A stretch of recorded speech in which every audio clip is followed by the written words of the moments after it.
Mga kwentong pambata.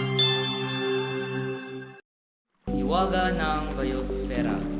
Isang kwentong pambata tungkol sa komunidad, food web at biomes. Sa isang tahimik at lumpiang baryo, nakatira sina Lira at Toto. Mahilig silang maglakad sa tabi ng ilog tuwing umaga. Isang araw, may napansin silang kakaiba. Toto, bakit parang ang dumi ng ilog ngayon?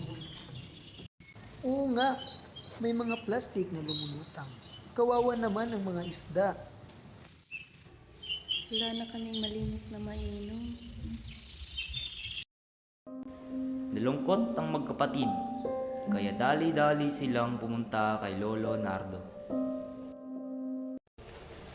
Mga apo, ang mundo natin ay parang isang malaking tahanan na may apat na mahalagang bahagi. Ako si Hangi. Ako ang hangin na inyong nilalanghap. Ako si Awi.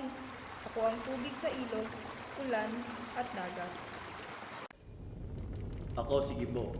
Ako ang lupa, bundok at bato. At ako si Bayo. Ako ang lahat ng may buhay, halaman, hayop at tao.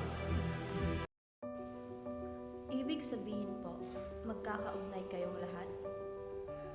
Oo, kapag nasaktan ang isa, naapektuhan ang lahat dahil bahagi kami ng iisang biosphere. Habang naglalakad sila, ipinakita ni Bayo ang buhay sa kagubatan. Ang lugar na ito ay isang komunidad. Iba't ibang species na sabay-sabay nabubuhay dito. May unggoy, ibon, insekto at puno.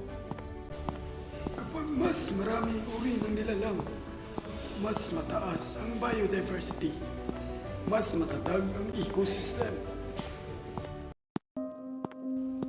Pero paano sila nabubuhay ng sabay-sabay? May iba't ibang ugnayan.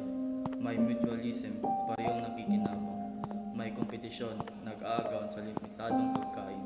May predation, may kumakain at may kinakain.